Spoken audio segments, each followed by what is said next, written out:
Olá pessoal, bem-vindos à segunda parte do tópico 7, álgebra booleana. Nesta segunda parte, nós iremos ver a relação entre o hardware, o circuito digital do computador, com a parte lógica, que já vimos na primeira parte, que é a parte lógica da álgebra booleana. Então, nós iremos fazer esse mapeamento entre a parte lógica e a parte física dos circuitos digitais. Em circuitos digitais, nós temos um dispositivo chamado portas lógicas, que fazem a representação do operador lógico, principais operadores lógicos da álgebra booleana, que é o AND, OR e o NOT, e representados da seguinte forma. Tá? O AND tem essa figura, esse desenho. Nós temos uma entrada A e B e uma saída X. Embaixo nós temos a tabela verdade do operador AND. Então você tem os sinais A e B nas entradas aqui e a saída X representando o resultado da operação AND. Da mesma forma o operador OR, o OR, tá? Que tem a mesma tabela, as mesmas entradas, combinação de entradas A e B, que é 0001, 10 e 11, e a saída X representando o resultado do operador lógico OR. Então é 0, 1, 1, 1. E a terceira operação, na verdade deveria ser a primeira, que é o NOT, que é a inversão, é uma operação em cima, é uma função de uma única variável A, tá? E ele inverte o sinal, inverte a entrada A, 0 ou 1 para 1 e 0. Uma outra combinação entre os operadores NOT e o AND e o NOT e o OR, nós temos o NAND e o NOR. A gente vai ver o porquê esse destaque, esses circuitos, esses dispositivos em relação ao AND e OR. Tá? No NAND, nós representamos essa mesma figura composta pelo AND, a figura do AND, mais uma bolinha que representa a inversão. Tá? Isso seria o NAND. Tá? Então, o NAND tem a mesma tabela de verdade do AND, só que a saída X invertida. Então, em vez de termos o 0001, nós temos o 1110. Da mesma forma, o NOR. O NOR tem esse desenho do OR com uma bolinha significando inversão. Tá? Então, a saída final vai ser em vez de ser o 0111 do OR, nós temos o 1000 do NOR. Então, esses são os principais circuitos lógicos utilizados para representar as operações lógicas da álgebra booleana. Voltando um pouco no slide da primeira parte, nós vimos que as primeiras tentativas de implementação do computador ou da calculadora programável foi baseado no uso de relés, bem no começo do século XX. O uso do relé levou naturalmente a implementação do computador para o uso da tecnologia do sistema binário, formado pelos bits zeros e uns. Basicamente por causa do relé ter um estado 0 e 1 de ligado ou desligado. O relé tinha uma limitação tecnológica, que é a velocidade de comutação, velocidade de chaveamento. Mesmo os melhores relés, nós tínhamos uma comutação de 5 a 100 vezes por segundo. Lembrando que o relé tinha sido desenvolvido no começo do século XX, por causa da telefonia. A telefonia tinha se tornado popular e o principal elemento que é usado no chaveamento das conexões telefônicas era o relé. Tá? Mais tarde, em 1920, mais ou menos, uma invenção, novamente do começo do século, que foi a válvula, tinha se tornado popular através da rádio. Então a década de 20 foi caracterizada pela popularização do aparelho de rádio, que utilizava extensivamente a válvula. E como é que a válvula funciona? Essencialmente é um dispositivo com uma lâmpada, né? Ele fica envolvido numa cápsula a vácuo, onde nós temos um filamento. Tem um diagrama aqui do lado que talvez vocês consigam entender melhor, né? Então, o primeiro elemento da válvula é o filamento, que ele ou chamado de cátodo, né? Cuja função é gerar elétrons, né? Claro, ele gera outras radiações, né? Infravermelho, até luz luminosa, né? Mas o objetivo principal desse filamento é gerar elétrons, né, livres através da passagem de uma corrente. O segundo elemento que nós temos é uma coisa chamada grade, o gate, né? Cuja função é ter uma polarização, tá? Ele não tem uma carga não tem uma energia sob o ponto de vista de corrente, mas tem uma carga, né, que tem uma capacidade de ter uma polarização. No caso, se você polariza essa grade com uma tensão positiva, por exemplo, ele atrai os elétrons gerados pelo cátodo, gerados pelo filamento, né? E como ele é perfurado, né, você tem essa atração, uma aceleração dos elétrons, e eles vão atravessar, né, essa grade e atingir o coletor, né, que é o anodo, tá? A função desse coletor, então, é de coletar os elétrons que foram atraídos pela grade, né, e que foram gerados pelo filamento, que é o cátodo. Com isso, vocês percebem que isso basicamente é um amplificador. Então, qualquer pequena tensão positiva na grade, tá, ele tinha o potencial de gerar, como resultado, uma grande quantidade de corrente sendo atraído pelos elétrons livres, né, gerados pelo cátodo. Então, essencialmente, pequena variação de tensão na grade resultava em uma corrente amplificada no anodo, tá, que é o coletor. Então, essencialmente, a válvula é um amplificador, e usando a válvula nos limites, tá, você conseguia fazer com que ele fosse um elemento chaveador. Tá? Então, se você põe uma tensão negativa, por exemplo, na grade, ele corta negativo com negativo, os elétrons se repelem, né? E você tem corrente zero, né, no coletor, tá?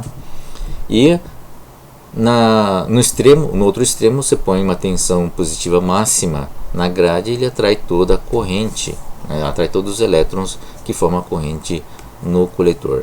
Então, com isso, se você trabalha a válvula nos seus extremos, né, ele funciona como se fosse uma chave de liga e desliga. Ou não tem nenhuma corrente, ou tem uma corrente máxima. Tá? E a válvula, por não conter nenhum componente mecânico, né, tinha uma velocidade de chaveamento muito maior, chegava até 1 milhão de vezes por segundo, e também tinha um desgaste menor, apesar de que a válvula tem um problema de durabilidade por causa do filamento. À medida que o tempo passava, o filamento ia se desgastando e acabava queimando, né? Tá? Então, a válvula foi um substituto natural para o relé, né? E é o motivo pelo qual foi extensivamente utilizado nas primeiras implementações do computador.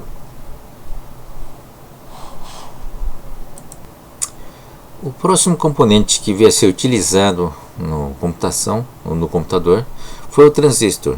Ele foi inventado em 1948 e teve uma grande vantagem em relação à válvula.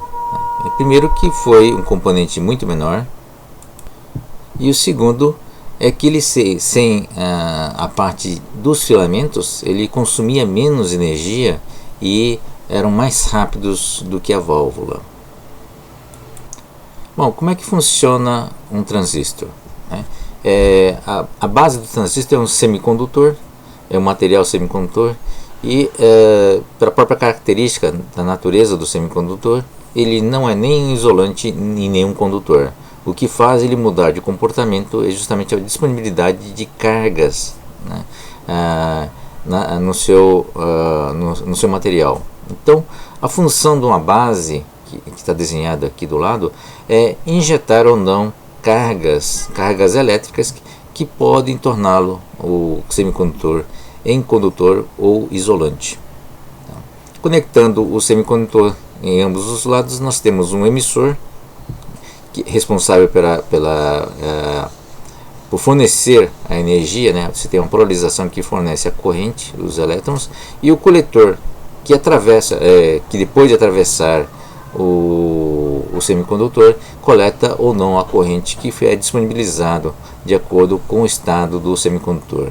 Tá? Então a base, jogando uma corrente, na verdade uma tensão nessa base, né, no semicondutor, ele se torna condutor ou não e pode conectar então o emissor, né, com o coletor.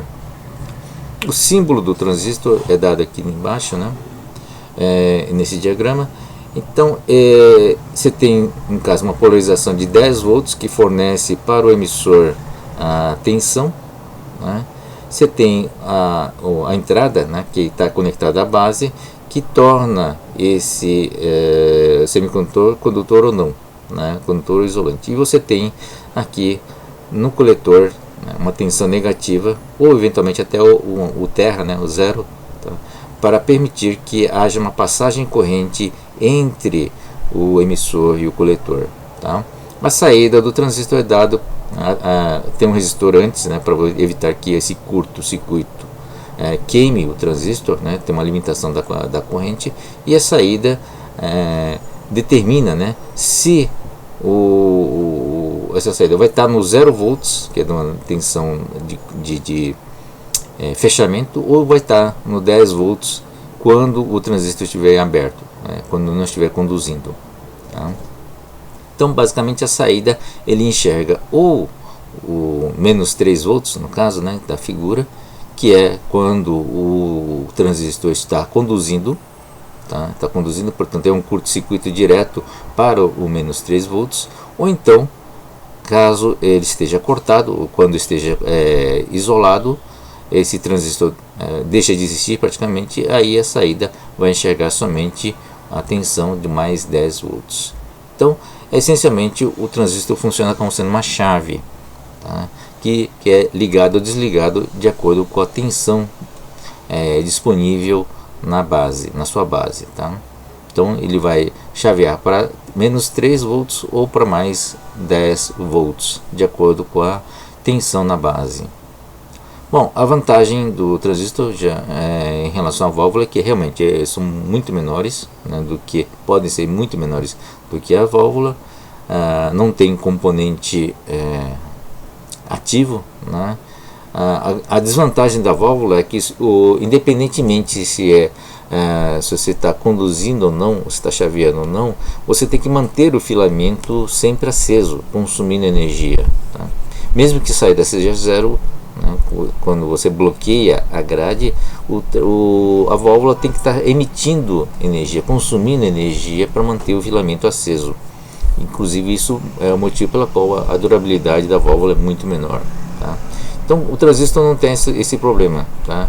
Ele só conduz quando tem uma tensão na base, tá? Que permite que haja uma condução entre o emissor e o coletor. Consome, portanto, muito menos energia e duram muito mais. Bom, o transistor é o componente que é utilizado até hoje nos computadores, só que numa outra geração, né, de implementação, que é chamado de VLSI. VLSI significa integração em larga escala, né? O que através de circuito integrado? E o que é um circuito integrado? Essencialmente é um semicondutor, uma pastilha de um semicondutor que faz um transistor. Só que você tem áreas, desenhos desse semicondutor, né, de áreas já pré-dopadas, que transformam o semicondutor permanentemente num condutor ou permanentemente em isolante. Você faz uma dopagem dessas áreas com elementos químicos que disponibilizam não permanentemente elétrons livres para tornar esse semicondutor permanentemente condutor ou permanentemente isolante. Se você tem áreas que permitem ser desenhadas, né, como condutor ou como isolante, você consegue fazer trilhas, né, você consegue fazer condutores, circuitos. Então, desenho de circuitos com o transistor ou com o diodo, com seus elementos ativos. Você consegue desenhar circuitos também com variação, né, nessa condutibilidade, ou seja, eu consigo fazer resistores. Se você tem duas placas paralelas, separadas por um isolante, eu consigo fazer capacitores também. Então, basicamente a ideia de circuito integrado é colocar todos os elementos clássicos, né, resistor, condutor, capacitor e transistor e diodo, numa única pastilha de silício, numa única pastilha de semicondutor. E isso nós chamamos de circuito integrado. E à medida que nós transformamos esses circuitos integrados em componentes cada vez menores, através de tecnologias óticas, né, que você vai desenhando esses circuitos em configurações cada vez menores, e aí entra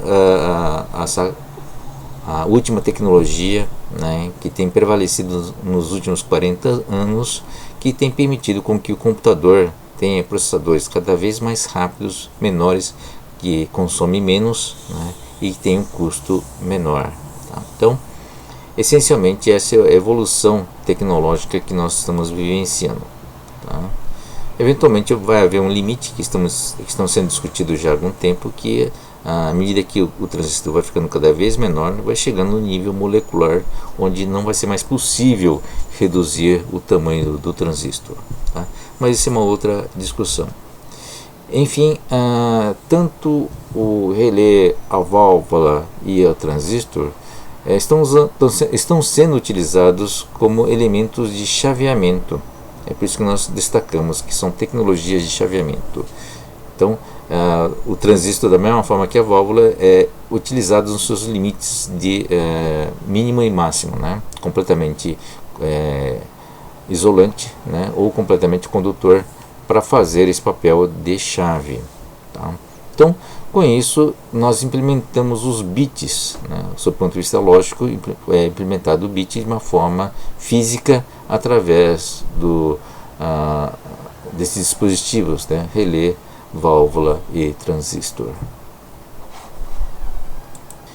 E isso é o motivo pelo qual você tem esse mapeamento entre o sistema binário, a lógica binária, com o hardware, né? A implementação física do bit.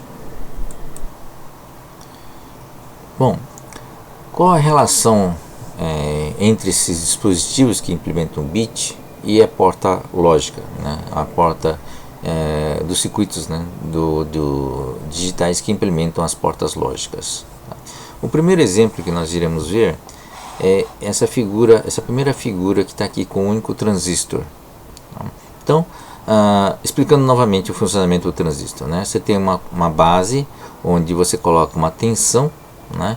E que se a tensão se for positiva, vai tornar o semicondutor em condutor. Tá? A disponibilidade de uma tensão positiva faz uma polarização aqui nessa base, tá? E o semicondutor se torna condutor. Tá? Isso faz com que o coletor aqui, né, o coletor entre em curto com o emissor, tá? Haja uma passagem de corrente aqui, e essencialmente funciona como sendo uma chave. Então você liga esse ponto de saída Vout, né, que é V de saída, tensão de saída, você conecta ele diretamente para o terra. Tá? Com isso, a tensão de saída, ele passa a enxergar o terra, que é um 0 volts. Bom, pode ser uma tensão negativa também, mas ele enxerga a tensão que estiver conectada no emissor. Tá? Então, essa é a função, quer dizer, esse é o efeito final. Você joga uma tensão positiva aqui na base, o efeito que a saída será o zero. Tá? Caso você desligue, colocando na base uma tensão zero ou negativa, por exemplo, você retira os elétrons aqui do semicondutor e ele passa a ser um isolante, e sendo isolante, ele desconecta, né, o coletor do emissor. Então, a tensão de saída passa a ser a tensão enxergada, né, pelo mais VCC. VCC significa tensão positiva, positiva corrente contínua, né, CC. Tá? tem um resistor aqui justamente para limitar a corrente, para não dar um curto, né, para evitar uma corrente muito alta, tanto no Vout, né, no V de saída, como também quando você conecta o coletor e emissor junto ao terra. Tá? Então tem uma função de evitar esse curto-circuito. Tá? Então, mas a tensão enxergar que o Vout enxerga passa a ser a tensão positiva V, né, VCC, quando a base estiver jogando uma tensão zero, né, tensão negativa, tá? Porque esse transistor vai estar cortado, vai estar aberto, né, não vai conduzir, então essencialmente o coletor não vai estar conectado com o emissor, tá? Então ele fica flutuante, portanto vai conectar diretamente, o Vout vai conectar diretamente com o VCC positivo, tá? Então essa configuração, se você considerar que as tensões de entrada e a tensão de saída, né, são positivas, podem ser positivas ou negativas, né, ou zero ou positiva, tá? Isso representa, na verdade, uma lógica de inversão. Por quê? Se tem uma tensão positiva aqui na entrada, e vai resultar positivo, significa que vai entrar em curto, a saída vai ser curto-circuitada, né, para a Terra, ou seja, entra uma tensão positiva, a saída vai ser zero, né? E você inverte, você põe a entrada zero, o transistor corta, né, a tensão de saída passa a ser positiva, tá? Então é uma lógica de inversão. Toda vez que entra uma tensão positiva, a saída é negativa, a saída é zero, né? E quando a entrada é zero, a saída é positiva, tá? Então essa implementação com o único transistor, ele implementa a lógica do NOT, tá? Entendendo essa conexão, tá? Usando essa mesma configuração e colocando mais um transistor entre o emissor e o terra, né, nós temos a configuração B, tá? Que essencialmente você tem as duas tensões agora, duas tensões de entrada V1 e V2, tá? Ambos conectados em série para o terra, tá? Então em que condições nós teremos o Vout, né, a tensão de saída sendo curto-circuitada, sendo zerada, tá? Vai ficar zero somente quando V1 e V2 tiver 1, né? Quando V1 e V2 tiverem uma tensão positiva ou tensão igual à lógica 1, tá? Então, qualquer outra condição onde você tem o V1 ou o V2 com zero, né, ele vai cortar, ele vai abrir e fazendo com que o Vout seja igual ao mais. Isso equivale ao NAND, a lógica NAND. Só para lembrar, né, então todas as entradas A e B sendo zeradas, né, sendo zero, aqueles transistor vai desconectar o emissor do terra, né? Vai desconectar o coletor do emissor, desculpe, tá? Fazendo essa desconexão, a tensão de saída será 1, ou seja, o X aqui será igual a 1, tá? A única situação onde o Vout será zero será quando ambas as entradas V1 e V2 estiverem com tensão positiva, estiverem com 1, tá? Então isso é a implementação do NAND.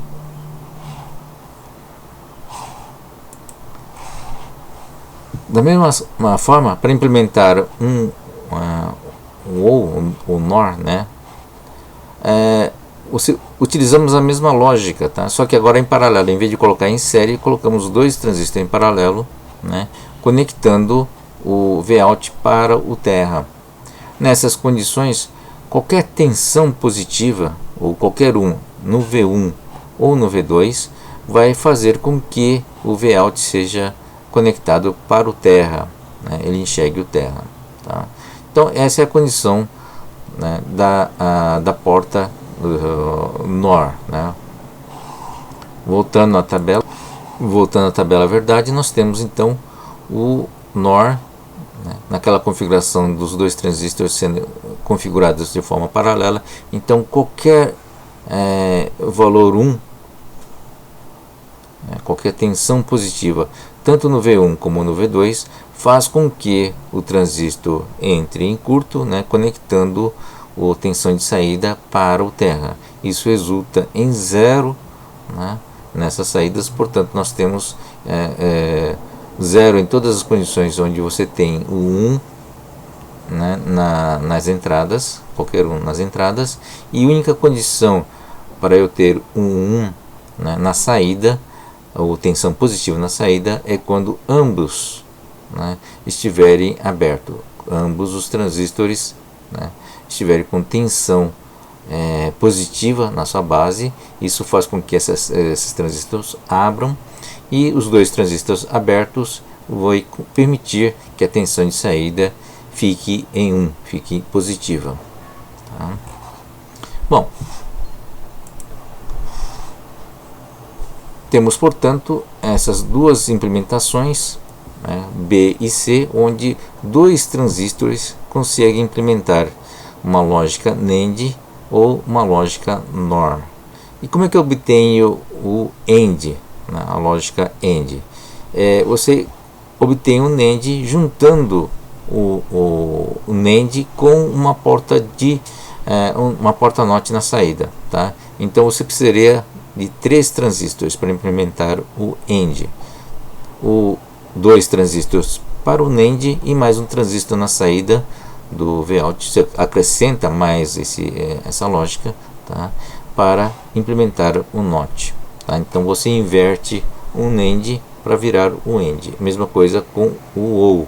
Você implementa o OR, pegando uma porta NOR de 2 transistores e acrescentando mais um transistor inversor, na saída do NOR para fazer o OR.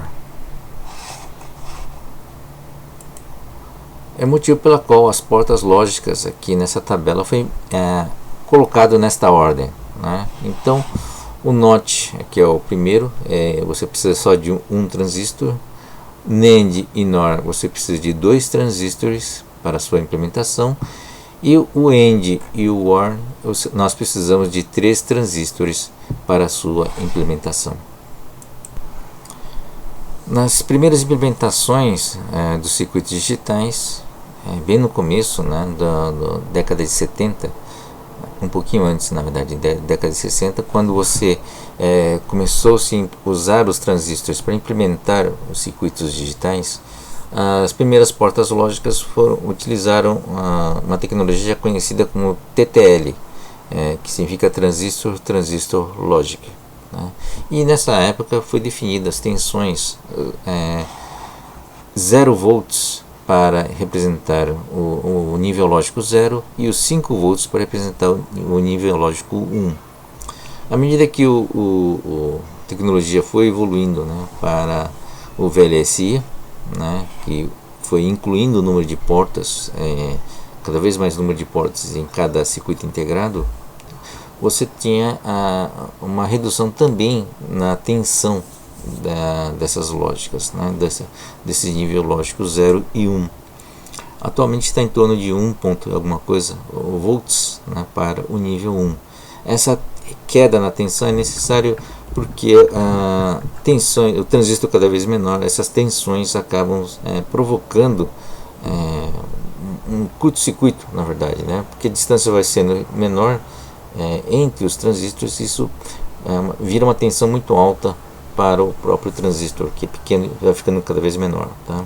Então você é obrigado a reduzir também a tensão onde esses circuitos trabalham.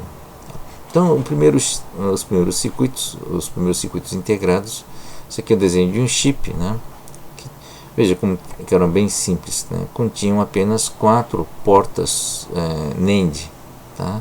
Então 4 portas NAND, 2 transistores em cada porta. Então esse chip continha, na verdade, somente 8 transistores. Vamos lembrar que o Shannon foi um dos primeiros a utilizar a álgebra booleana para estudo desses circuitos de chaveamento, circuitos digitais. Tá? Então, na época dele não era utilizado o transistor, mas na verdade não faz diferença se é um relé ou se é válvula ou se é transistor. O importante é que são circuitos de chaveamento, são circuitos que permitem, né, chavear o 0 e 1. Então, como é que é feita essa análise? Tá, vamos trabalhar a partir de um exemplo, né, dessa primeira figura, do primeiro diagrama em A. Né? Nós temos três entradas, três variáveis, A, B e C, variáveis binárias, né?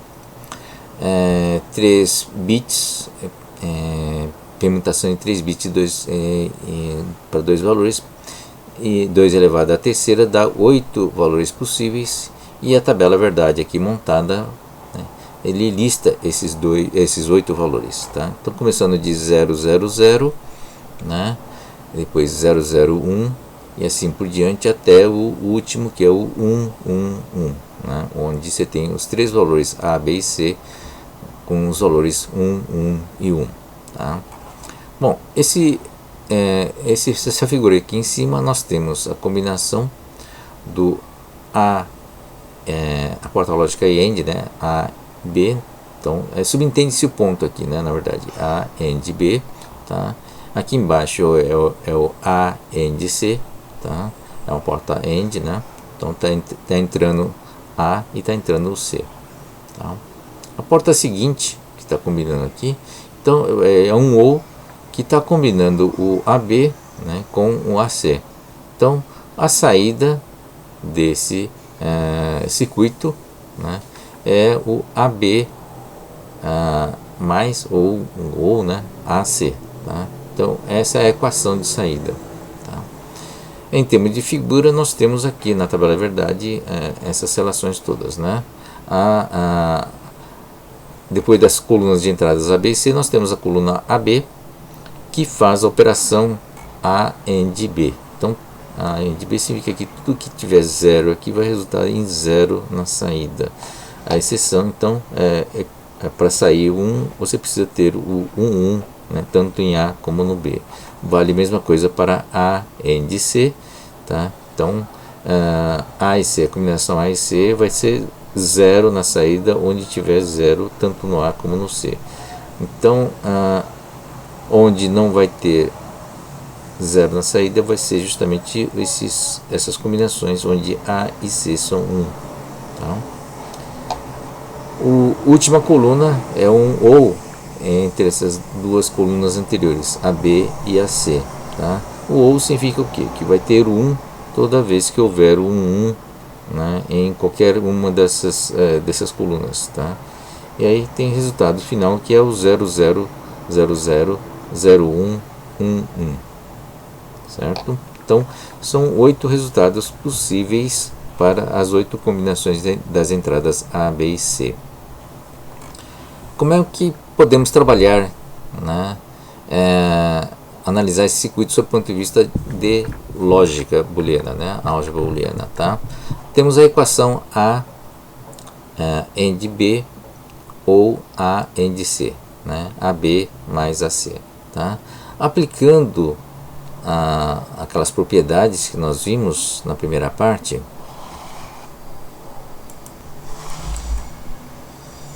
aqui na propriedade distributiva, né, nós percebemos que podemos aplicar, né, essa propriedade colocando o A em evidência. Tá? Então, qual seria o resultado dessa propriedade em cima daquela equação? Colocando o A em evidência, né, no AB mais AC, nós temos essa expressão A AND, abre parênteses, B ou C, fecha parênteses. Tá? Então, vamos implementar esse circuito usando as portas lógicas disponíveis. Então, primeiro o que está dentro do parênteses, B ou C. Tá? Então, usando uma porta OU, nós fazemos o OU entre o B e C, nós temos o B ou C aqui na saída dessa porta OU. Tá? E temos uma entrada A, né, com uma porta lógica AND, fazendo esse AND entre o A e o B ou C, para ter a saída A, AND, B ou C. Tá? Vamos fazer a tabela verdade dessa nova equação. Nós temos as entradas A, B e C com as 8 combinações possíveis, de 000 até 111. Né? Isolamos o A e isolamos o B ou C. Vamos fazer o OU entre B e C. Tá? Então toda combinação onde houver um 1 vai ter uma saída 1 no B ou C. Né? Então aqui resulta em 0, 1, 1, 1, 0, 1, 1 e 1. Tá? E agora fazendo o AND entre o A e o B ou C, tá? Nós temos onde houver um 0, vai ter um 0 na saída. Né? A única exceção é quando nós temos 1 em ambos, que nós teremos o 1 na saída. Isso resulta nessa última coluna que tem o 0, 0, 0, 0, 0, 1, 1, 1. Repare então que a saída dessa tabela verdade aqui é a mesma, né, da coluna da última coluna da tabela anterior. Tá? Bate bit a bit. Tá? Como a tabela verdade é uma tabela exaustiva de todas as possibilidades possíveis, então podemos afirmar então que a AB ou AC, essa equação AB ou AC, é equivalente ao A, AND, B ou C. Certo? Com isso nós conseguimos provar a equivalência entre esses dois circuitos. Tá? Por que a álgebra booleana é importante para circuitos digitais? É só olhar o resultado aqui. Né? Vocês podem perceber que nós conseguimos economizar uma porta lógica inteira fazendo usando a propriedade distributiva, né? Fazendo essa fatoração, tá? Colocando o A em evidência. Tá? Uma porta menos significa o que? Cada porta ou AND, né, equivale a 3 transistores. Então houve uma redução aqui de 9 transistores para 6 transistores. Tá? Uma redução muito grande. Muitas vezes usamos o circuito não para reduzir a quantidade de transistores, mas para tornar o circuito mais rápido, né, reduzindo as etapas. Né? E isso você consegue fazer isso através do estudo, né, e o trabalho em cima da álgebra booleana, ou seja, um trabalho lógico, né, para gerar o mesmo resultado. Tá? Então essa é a importância da álgebra booleana para os circuitos digitais. Uma porta importante para a computação é a porta ou exclusivo, o XOR. Nós iremos ver a importância, mas antes vamos ver como é que implementamos, né, essa porta XOR. Então, a tabela verdade do XOR é essa aqui que vocês estão vendo. Tá? Então, nós temos a variável A e B e a saída do operador XOR A, XOR B. Né? Então, essencialmente é uma porta OU, né, até as 3 primeiras combinações. Tá? Para 0, 0 é 0, 0 e 1 é 1 e 1 e 0 é 1. Ou seja, quando tem qualquer 1, tanto no A ou no B, ele gera um 1 na saída, da mesma forma que um OU. A exceção, a diferença, está nessa última combinação, nas últimas 2 entradas do A e B, que quando aparece 1 e 1, a saída deverá ser 0. Em termos de equação, como é que poderíamos representar isso? Então, seria então um OU, né, A ou B, para dar essas saídas 0, 1 e 1. E para ter o 0 na saída, teria que fazer um AND, cujo valor seria o 1, 1, 1 nessas 3 primeiras entradas, né, e 0 na última. Tá? Para ter esse 0 na combinação 1 e 1, seria a mesma coisa que você fizer um AND aqui, né? Veja, as 3 posições aqui das 3 primeiras sempre tem um 0, né? É fazer um AND entre A e B, isso gera 0 na saída e geraria um 1 na última posição. Só que no fundo teria que ser o inverso disso, né? Tá? Teria que gerar uma saída inversa, que seria o 1, 1. Desculpe, para ter a saída inversa, né, para a combinação A AND B, você teria que inverter o A AND B, né, inverso, para termos o objetivo, quer dizer, para ter o resultado desejado. Vamos tentar fazer isso num papel para vocês terem uma ideia melhor do que a gente está falando, tá bom? Bom, o nosso objetivo é chegar numa equação que permita obter o SHOR, né, usando para isso portas lógicas, as 3 portas lógicas básicas, o AND, OR e o NOT. Tá? Então o primeiro passo é ver essa equivalência, a proximidade do SHOR com o OU, né, que é o OR. Né? Então vamos fazer uma coluna com o OU, o operador OU aqui. Tá? Então, e aqui temos aqui para a tabela verdade todas as combinações possíveis aqui para duas variáveis binárias, né? Tá? 2 a 2, então 0 0 0 1 1 0 e 1 1, certo? Bom, vamos lá. O OU vai dar 0 aqui, 0 0, né? 1 0 e 1 é 1, né? Toda vez que houver 1 1 tem como saída 1 1. Tá? Então essa é a saída dessa operação ou em cima de A e B. Tá? 0 1 1 1. Bom, o que nós queremos é esse valor aqui ser zerado. Tá? Para isso, vamos usar como referência aqui alguma coisa que alguma operação que podemos atuar sobre esses 4 valores aqui de forma a zerar esse último valor aqui. Tá? Então, uma coisa bem próxima a isso é o próprio AND, tá?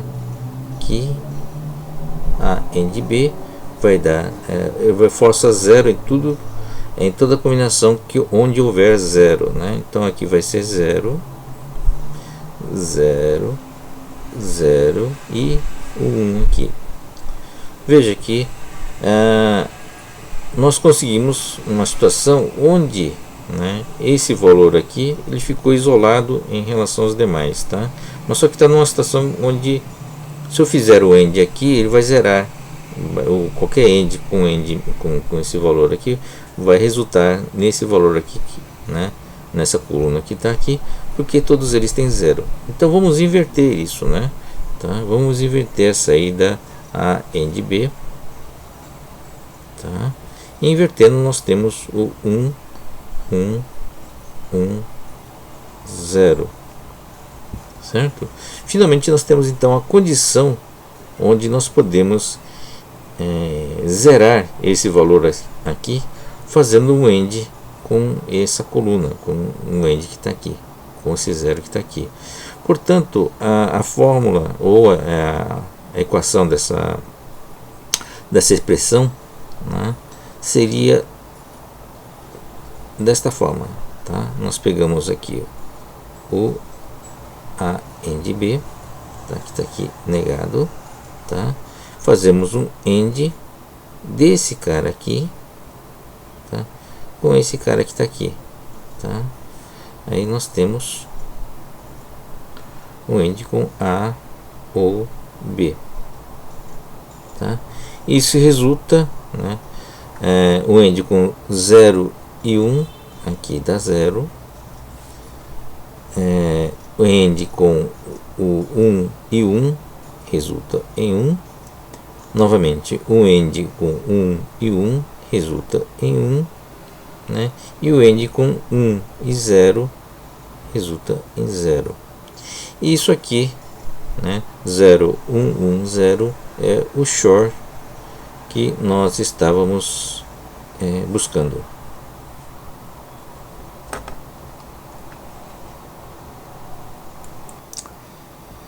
Representando esse SHOR na forma né, de circuito digital.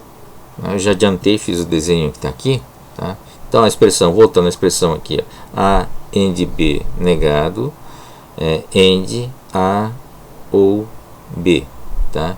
Então, implementando isso na forma de circuito, nós temos aqui para A e B, né? Primeiro é um OU, né? Passa por uma porta OU para fazer o A ou o B, tá? E aqui, novamente, entrando aqui, nós fizemos aqui o AND entre A e B, tá? Nós temos o A e B AND aqui, e passando por uma porta inversora, um NOT, nós temos o A AND B, né, negado, invertido, tá? Então são essas duas entradas para um outro AND para completar a expressão que está aqui, né? Então essa é o AND entre essas duas variáveis, essas duas expressões, tá? Que resulta no XOR, tá? Então podemos fazer uma outra tarefa tentando simplificar essa equação para ter uma implementação mais padronizada dessa expressão.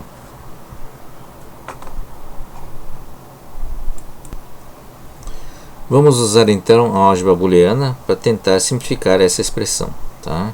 Então vamos lá. Vamos aplicar aqui nessa expressão a propriedade conhecida como Morgan.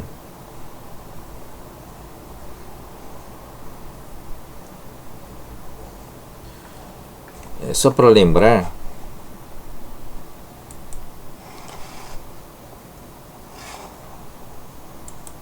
o Morgan é essa propriedade, ou De Morgan, né, que consegue dividir a expressão quando tem uma inversão, um operador, né, quando tem uma inversão, em dois outros membros que está aqui, né. No caso, vamos usar essa expressão da segunda coluna, onde nós temos o A AND B invertido para dividir em A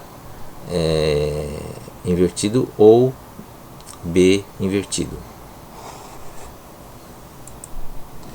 Então, aplicando o De Morgan, né, nesta expressão que está aqui, né, nós teremos A barra ou B barra, certo?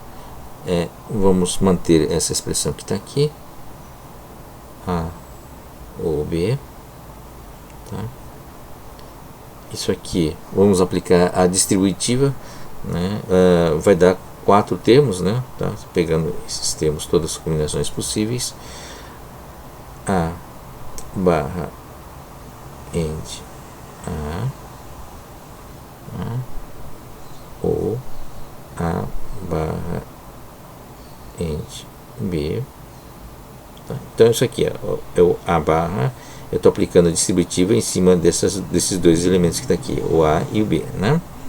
Agora eu vou fazer isso para o B barra, tá? Então o B barra AND A ou B barra AND B, tá? Então foi aplicada a propriedade distributiva, tá? Bom, nós vimos que isso aqui, né, um AND com ele mesmo invertido, isso aqui dá zero, tá? Força o zero, tá? Isso é fácil ver aqui nessa tabela, né? Tá? Você tem um AND aqui com A e ele mesmo, tá? A inversão dele vai ter sempre um zero, né? Esse aqui vai virar 1, isso aqui vai virar 0, e aí fazendo o AND entre esses dois vai resultar no zero, tá? Então, da mesma forma aqui no B, né? Isso aqui também vai gerar um zero, resultar em zero, tá? Ou seja, vai sobrar só essa parte central que está aqui, tá? Que é A AND B, né? Ou B barra AND A, ok? Bom, implementando isso aqui, nós temos esse circuito que eu desenhei rapidamente para não perder tempo, né? Que é a expressão, essa expressão sendo implementada fisicamente, tá? Nós temos o A e B, as duas variáveis de entrada, indo para um AND, né? Que é esse aqui, esse termo que está aqui, e aqui o B, que está esse termo que está aqui, e as suas respectivas inversões. Aqui uma porta NOR, NOT, né? Que está invertendo tanto o B como o A, está entrando aqui para montar essa expressão, né? É o A negado, né? A NOT, AND B, e aqui o B NOT e o A, tá? Que ambos entram num OU, tá? Para completar essa expressão, tá? E agora vamos montar a tabela verdade desta expressão para ver se isso aqui equivale ao nosso short, essa nossa variável, nossa expressão inicial aqui em cima, tá? Na tabela verdade nós temos como entrada as combinações possíveis, né, da variáveis A e B. A primeira conta que nós teremos que fazer é o A, vamos lá, é o A. Vou colocar na ordem, vou inverter aqui, colocar na ordem certa do A primeiro e depois o B, tá? Para facilitar inclusive a elaboração desta tabela verdade, tá? Então A AND o B invertido, tá? Então o A está aqui, né? O B invertido aqui seria o 1 0 1 0, então em vez de 0 1 0 1 seria 1 0 1 0. Então o AND com o 0 aqui dá 0 direto, né? Tá, 0 0 por causa do A, tá?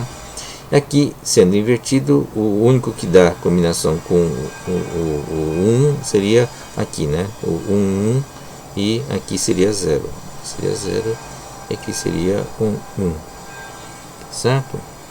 Vamos ver agora com o A AND B barra, tá? Não, desculpe, o contrário, né?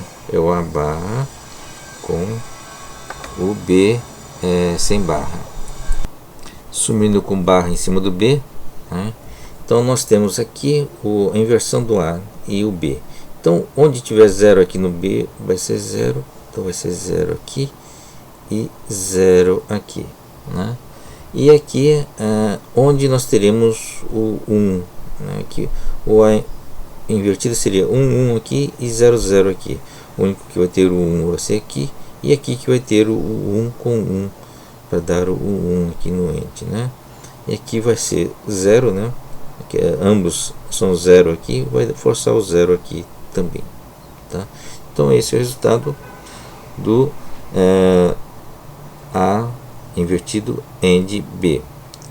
Bom, finalmente nós teremos então o OU desses dois elementos que está aqui, né? Que é A AND B ou A barra AND B, tá? Que vai ser, aqui vai ser o 0, aqui vai ser o 1, aqui é o 1 e o 0, e isso é o nosso short, ok? Então esse circuito, esses dois circuitos, né, esse aqui e esse aqui, são equivalentes sob o ponto de vista da tabela verdade, tá? E ambos implementam o short. Agora esse circuito aqui é mais interessante pela própria uniformidade, e a gente vai ver a importância desse circuito nas próximas implementações. A gente vai dar alguns exemplos de implementação.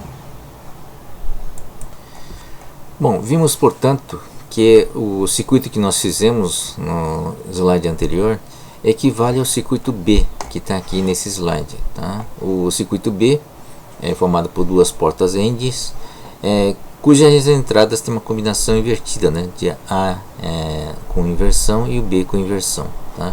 E depois um OU juntando as duas saídas ANDs, tá?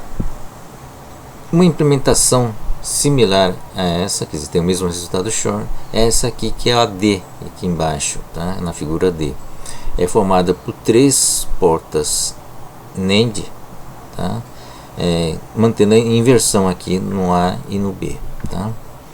Ou seja que essa segunda implementação, só com portas NAND, tem uma grande vantagem, tá? Primeiro, menos transistores, né? Nós sabemos que o NAND tem menos transistores, usa só 2 transistores em vez de um AND, tá? Com 3 transistores. Então tem 3 transistores a menos nesse circuito, tá? Porque isso é feito somente, implementado somente com NANDs, tá? Não vamos fazer o desenvolvimento desse circuito, cabe a vocês eventualmente fazer essa prova, né? Ou através da tabela verdade, ou outra vez trabalhando as propriedades da álgebra booleana, tá? Então esse é o poder do uso da álgebra booleana para esse tipo de trabalho, tá? Esse tipo de análise.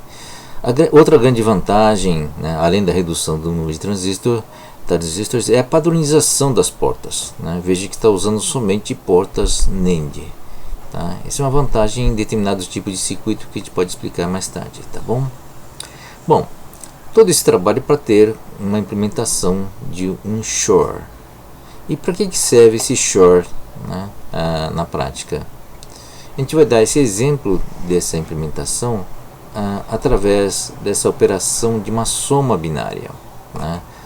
Então não é um operador lógico, tá? Mas sim uma operação aritmética, que é uma soma, tá?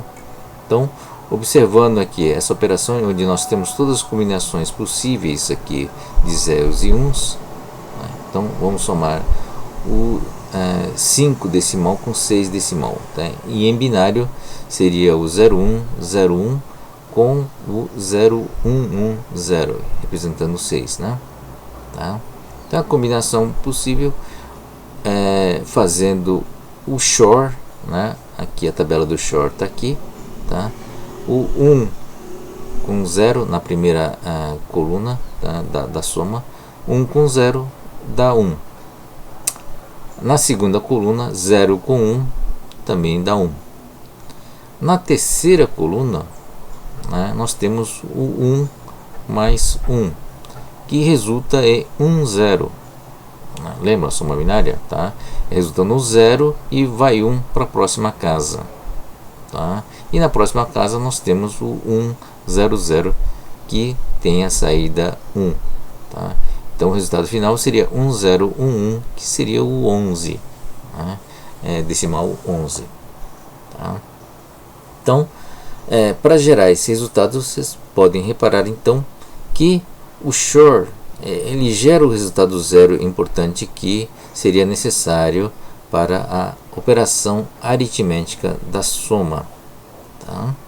Então, o símbolo utilizado no SHORE, antes de continuarmos, né, é um OU e tem essa barra a mais aqui, essa barra curva a mais, indicando que é um OU exclusivo.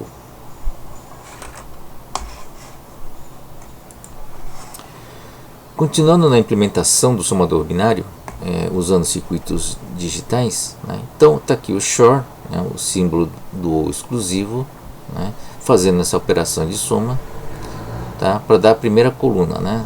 0, 0, 0, 0, 1, 1, 1 mais 0 dá 1, e 1 mais 1 dá 0 e vai 1.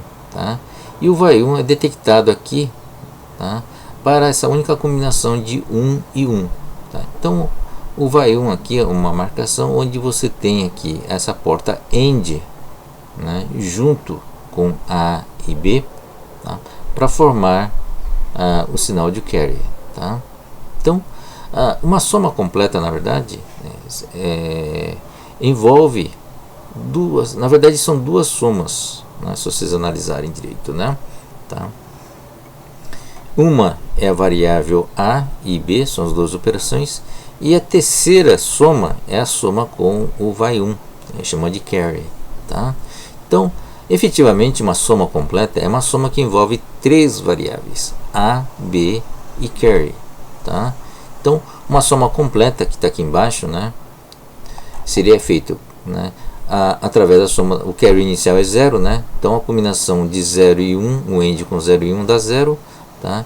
E aí o 0, 1, 0 resulta em 1, 0 mais 0 mais 1 dá 1, 0, 1, 1 dá 1, 0, né? Então vai 0, vai 1, tá? E depois o 1, 0, 0, que é igual a 1. Então a soma completa para dar o resultado 1, 0, 1, 1 envolve a soma de três variáveis, o A, B e o carry. O A e B é somado pelo somador aqui, o exclusivo, e o carry é obtido através da porta AND, que está aqui. Tá? Então, um somador completo então envolve três variáveis, A e B, né? E o carry. Então nós temos aqui nessa implementação duas somas, a primeira A com B e depois o resultado com o carry. Tá? Então é dois circuitos em seguida, né? Em sequenciais de soma, tá? Para fazer a soma de um único bit. Tá? Então, só que esse carry in aqui vem de uma outra casa, né? Tá? A soma aqui você está somando somente um bit, tá? Então soma de um bit que vem de uma outra casa e depois vai o carry, né? O vai 1 para outra casa, tá? Então essa combinação dessas variáveis aqui, tá? Esse carry que veio aqui é um carry in, quer dizer, veio de uma outra casa, e vai 1, né? Faz a operação de 1 e 1, dá 1 e 0, quer dizer, ele está somando o 0 do carry anterior, da coluna anterior, e jogando o 1 para a próxima coluna, é o vai 1. Tudo bem, gente?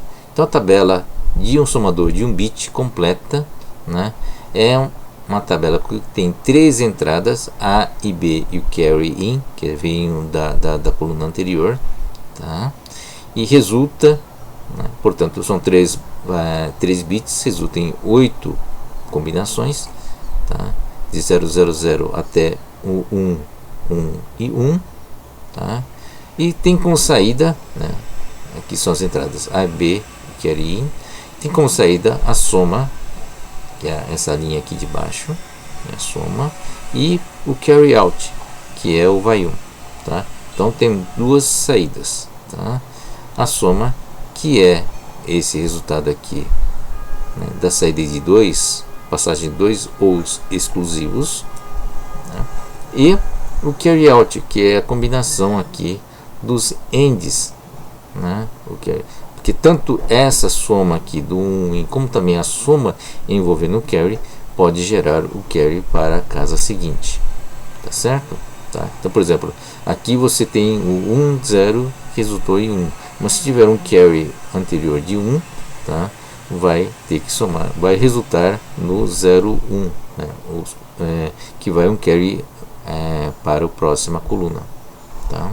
Então o carry out é uma combinação então de A, B e carry in, a soma desses três, que resulta nesses valores que estão aqui, tá? Então essa é a tabela verdade envolvendo o somador completo, né? É a soma de um bit dessa variável A e B, tá? E do carry in, três variáveis, e gera duas saídas, a soma propriamente dita e o carry out, tá bom? Como resultado, nós temos uma implementação de uma unidade lógica aritmética, tá? Essa é uma unidade lógica aritmética, uma ULA básica, tá? Onde ele contempla as três operações lógicas, né, que já comentamos antes. Quais são as três operações básicas fundamentais, né, da álgebra booleana? É a inversão, o NOT, é o AND, das duas variáveis, o OR, né? Então temos o AND, OR e o NOT, as três operações básicas, operações lógicas básicas, e a soma binária, tá? A soma binária é a mesma soma, essa implementação, né, usando shor ou exclusivo, é a mesma operação binária que foi provado pelo Atanasoff lá em 1940, tá? Essa implementação resulta nesse diagrama que vocês estão vendo aqui, tá? Não vamos entrar em detalhes sobre as funções acerca do controle, mas é importante que vocês enxerguem aqui nesse diagrama a presença do operador, da operação AND, está aqui, o AND com A e B. Eu não sei se o mouse está aparecendo, tá? As três operações A, AND B, A ou B, a inversão do B, tá? Como parâmetro de entrada. O somador completo está aqui. Vocês enxergam aqui os dois os exclusivos mais o carry, né? A função carry sendo mandada. E essa caixa toda, esse quadradinho todo, forma um bit, a operação em cima do único bit, tá? A operação escolhida é pela F0 e F1. As variáveis F0 e F1 formam o código, né, para escolher quais as 4 operações possíveis, né, as 3 lógicas e a soma binária, tá? Então, uma ULA, esse quadrado forma a operação em cima do único bit. Uma ULA é uma composição de vários bits, tá? Então nós temos aqui lá em cima o encadeamento, né, de 8 bits, né, que forma eventualmente uma ULA de 1 byte, né? São 8 bits, tá? Nada impede que você tenha 16 bits, né? É só encadear mais quadradinhos aqui, né, implementando cada um deles uma operação em cima de um único bit, tá? Em cada um deles nós temos aqui a primeira caixinha. Nós enxergamos então o A0 e o B0, que são as entradas, né, do bit 0 da variável A e da variável B, tá? No caso, a variável A é composta então de A7 até A0, tá? É uma variável de 8 bits. Da mesma forma, o B, a variável B, tá? Então tem nesse primeiro quadradinho as entradas A0 e B0. Ele não tem um carry in, mas tem um carry out, né, que vai para a casa seguinte, tá? E assim por diante, forma uma cadeia, né, ligando o carry out, né, para o carry in, o que é saída de um, entrada do outro, né, tá? Formando um encadeamento que permite que você faça uma operação de soma binária envolvendo todos os bits, tá certo? Então isso é uma implementação de uma ULA, que é o coração de uma CPU, né? A CPU é formada com outros elementos além da ULA, tá? Você tem que ter a parte de controle, você tem que ter a parte de registradores, tá? Você tem que ter outros elementos que controlam a CPU, tá? Mas a ULA é a parte fundamental de uma CPU, é onde é feita todas as operações lógicas e aritméticas, né, que são implementadas em programas, tá bom?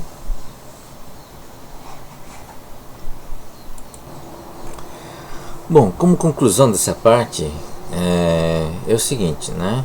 A partir de circuitos que chaveiam, né, seja ele relé, válvula ou transistor, nós conseguimos implementar, através dessas portas lógicas, né, chegamos numa implementação de uma ULA, que é uma unidade lógica aritmética, que é o coração de uma CPU, tá? A partir da ULA, nós vimos que conseguimos implementar as 3 operações da lógica, básicas da lógica, que é o AND, OR e o NOT, tá? Além de um somador binário completo, né, utilizando a lógica porta shor, né, a lógica shor e a combinação do shor com o carry, detector do carry, que é feito com AND, tá?